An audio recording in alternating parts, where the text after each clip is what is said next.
Hi, Misha here, and gotta admit, I wasn't terribly impressed with SHOT Show 2023, but I also get it. Everyone's kind of getting back on the horse.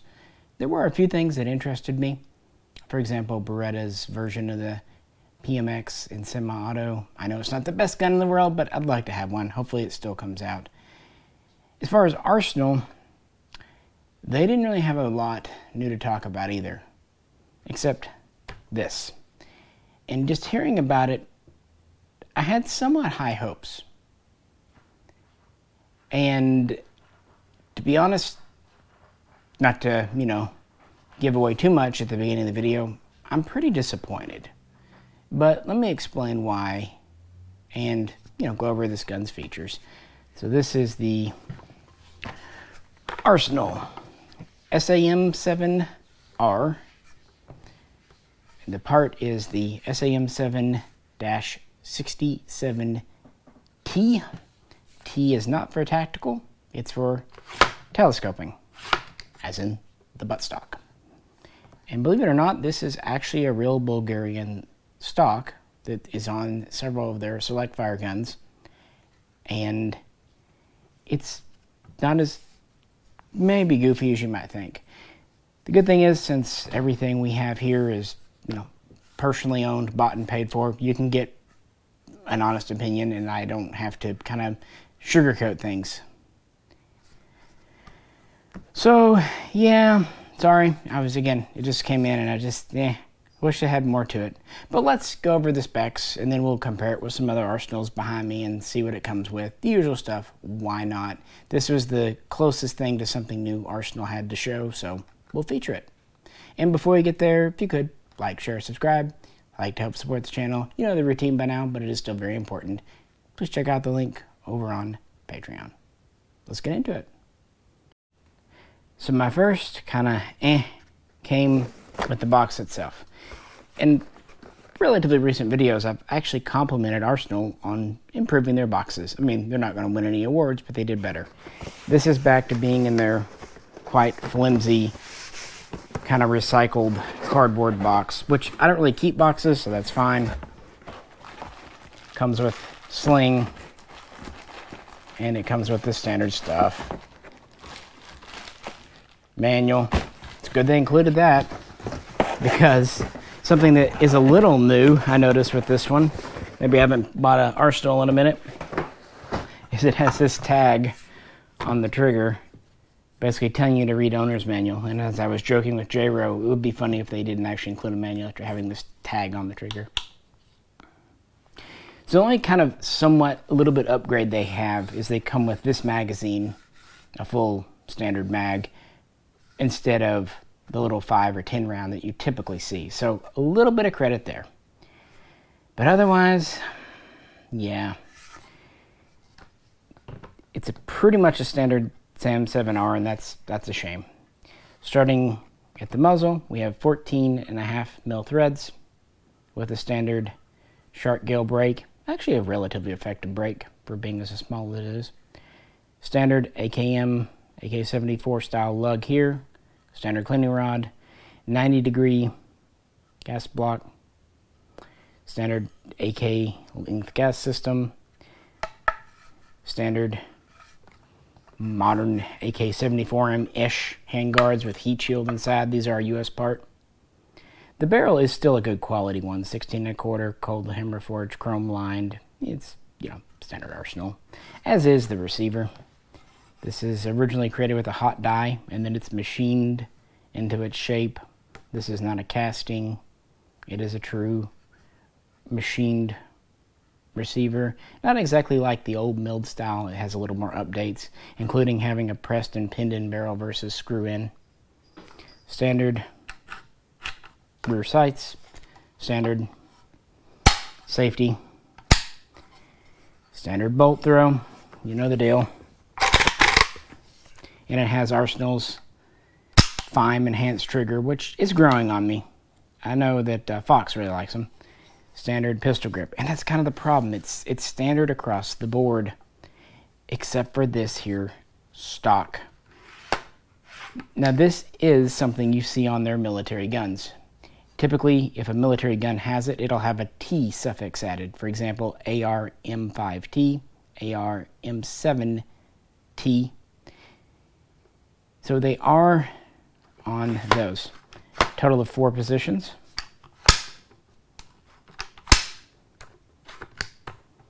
It does have a rubberized and somewhat curved butt plate. And it even has an AK metal sling loop on the back. But even the stock, if I'm being honest, kind of disappoints me with the way it's set up with this gun. And that's the problem here. This gun is well over $2,000. Of course, even a standard SAM7R is close to that now, sadly, so yeah. But they claim that these stocks are in very limited supply, so we'll see. But I was really hoping that they would go the full Monty, because we know they've had the AR-M5 rails, and when you look on the military website, they have the AR-M5 top rail on pretty much every gun with the stock. And a lot of them even have the railed handguard. And I believe most, if not all, have the 24mm front sight with birdcage flash hider. Basically, if you're going to go modern, go all the way, in my opinion. But what they did here, they just... the stock. But even there, even if it does feel well built, there's a bit of a problem. This is fully in. This is fully out. So, let's bring some other guns on deck and talk about it. So I brought out a couple of my old guns. This is the SAM5, you've seen in quite a few recent videos. It has the so-called intermediate length stock on it, which is roughly 13 inches length of pull from trigger to butt plate, which is pretty, standard, if not even a little bit long. A Warsaw would be a little bit shorter than that. But this is my classic SAM7R slings. Fox loves them too. And it has the AR-M9 stock on it, which is considered a NATO length. And it's 14 inches length of pull, here to here. Now, normally I wouldn't like it, but this is a little more permissible because of the curve and the angle, and just the angle of a milled receiver, top tang, bottom tang with 2 screws. So it doesn't really feel quite like a 14-inch length of pull, say on a Benelli shotgun, which are too long for me generally, because of the angle, also because you're firing 7.62x39. So 13 and 14. What about this guy? Collapsing stock, 4 positions. You'd want to go compact, right? Well, fully in like this, you're already at 13 inches. Full out, it may have the longest length of pull we've ever come across. Basically 17 inches, guys.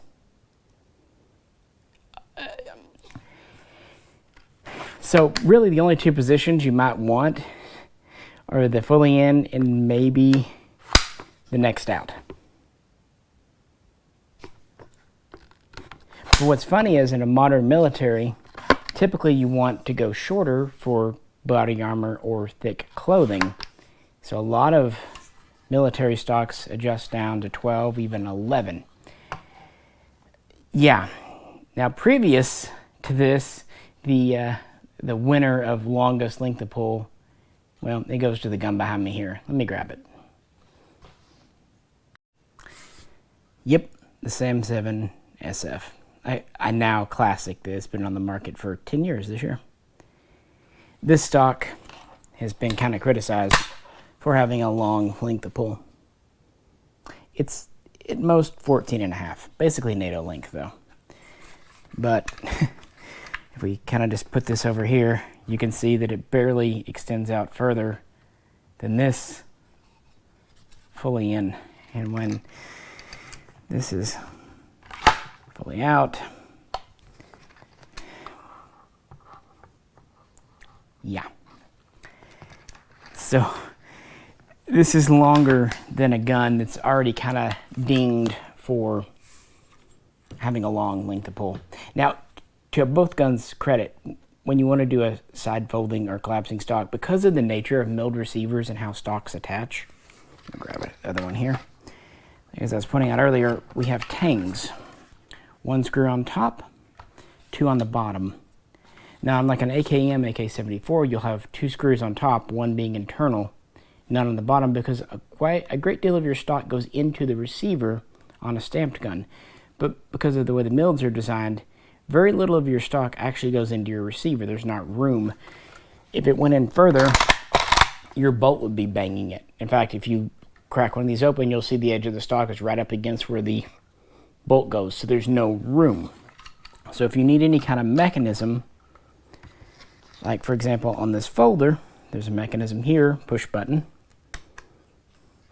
You've got to put this extension on the milled receiver coming out there. And you could even, on these guns, fill a slight seam of where they basically welded at the factory a block, an extension to their milled receiver. They did a very good job of smoothing the lines out, but it's there. But there's really no other choice. So that's part of the reason it's longer. So you might be asking, well, why does this have it? It doesn't fold. It just collapses. Why not just mate it up close? Why have this block here?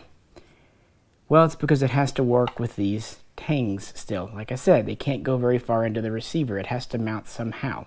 We have pretty much a standard top tang with one screw.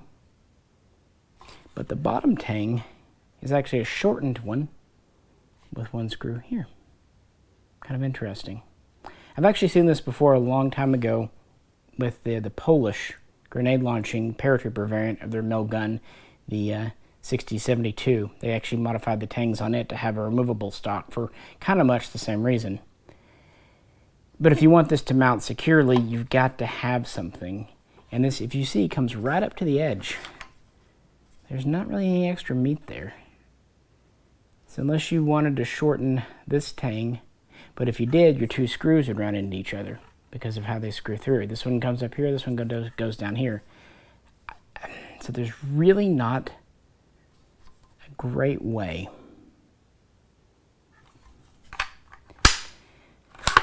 And the stock itself is actually not insignificant. So yeah, they're kind of running into the edge of that. Now, one thing I had a question about. This stock pulls off just like a regular M4. And there's a tube here. Now this tube is plastic. Military polymer though, so it's probably strong enough. And it's hollow, which is funny. I think I would have used that space for a cleaning kit. Seems kind of wasted. I guess you could put one in there. Just a little door would be nice, or maybe a cap. And the stock itself, it's got some heft to it. It feels good. It's rubber plate. So I had a question. At the very least, can an AR-15 standard stock fit on this tube? Because if so, that does give a little bit of utility to this gun and might bring it to somewhere in the market. Let's find out. I literally just reached behind my computer monitor, found a generic stock. Whatever.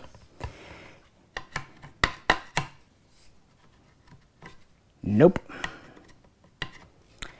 It is way too large of a tube. As far as I know, this is a mil-spec stock, but I could be wrong. Back in the day, kids, we actually had commercial spec stocks and tubes and mil-spec stocks and tubes, something that's pretty much gone away now. But maybe a commercial spec AR tube stock might fit, but I don't know. Probably not. Because this is quite a bit beefier. And that is a true shame. Because that could have been something in its favor. Otherwise, why even do this big tube? If you look at the barrel, the Archer, it has a 4-position stock, but it's actually a very thin, almost square or flat-shaped tube, minimal. So I don't really see that, and I don't think this unscrews. Now this looks to be all of a piece. Certainly if it does unscrew, it's not standard AR thread, so you can't just put a different tube on. And that's kind of what we're left with. The stock is the only thing that makes this different from a standard SAM7R. And if it were the same basic price, okay. Or if the stock maybe also had the ability to fold or be interchangeable with AR-15. But as it is, it just doesn't really offer anything. But I think the real killer is the ridiculous length of pull. 13 inches is fine, 14 is fine, but it should range from at least 12 to 15 at the very most, or 11 to 14. 13 to 17 is, I mean, the last two positions are next to useless. And I'm talking even for tall people. I just don't get it. And this was, like I said, the closest to a new thing they had. Now, the gun itself, nice throw, nice trigger. I mean, the rest of the gun is typical Arsenal quality. And while there's been a lot of scuttlebutt lately about the SAM5s, the SAM7s in 7.62x39 have always been solid guns, because these have always been copies of military guns, but in semi-auto. That SAM7SF is a AR M9F clone, really down to everything. And that gets it here too. When you look at the guns that Arsenal shows with the stock on their military site, they almost all have the Galil style selector down here. If this had at least that, I could give it something. Or if it at least had the 24mm front threaded front sight base. And it's not hard to install. In fact, on my SAM7R you saw, we did it. All you have to do is pop this off and pop that on, and it just covers up the original 14mm threads and gives you the 24. So there are ways. Or if they'd even just given you the tri-rail handguard that we see on some. I was just hoping this might be a close facsimile to a military gun, just like the SAM7SF or even the SAM7UF that you saw Fox with. It's not. There's not really any military gun with this stock and this kind of featureless front end with 16-inch barrel that's on their military website, and that's kind of the only reason to want one of these. Yeah, again, if the stock had a shorter length of pull, I could see a purpose, but this doesn't.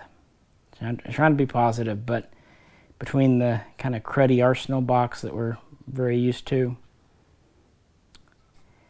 yeah, I guess some good news. I was debating if I was going to have to want to keep another Arsenal, but I think this will be a easy pass for me. My SAM7R with the AR M9 stock is quite a bit more comfortable and is more military correct than what we have here.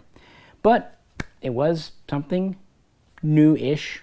And I did want to mention the stock attachment, that it doesn't just go on a standard Tang setup. So if you do find one of these stocks by itself for sale, know that you'll have to modify your tangs, cut off part of your bottom tang.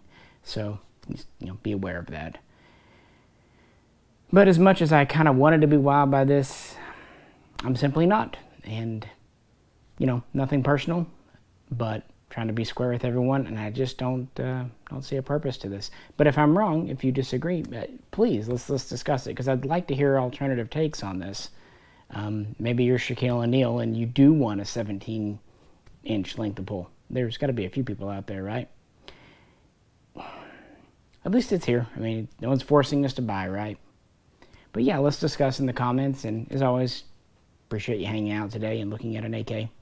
Sorry there's no real range footage, but it's going to shoot just like any of the others, guys. We shot tons of Arsenals and didn't really have time today.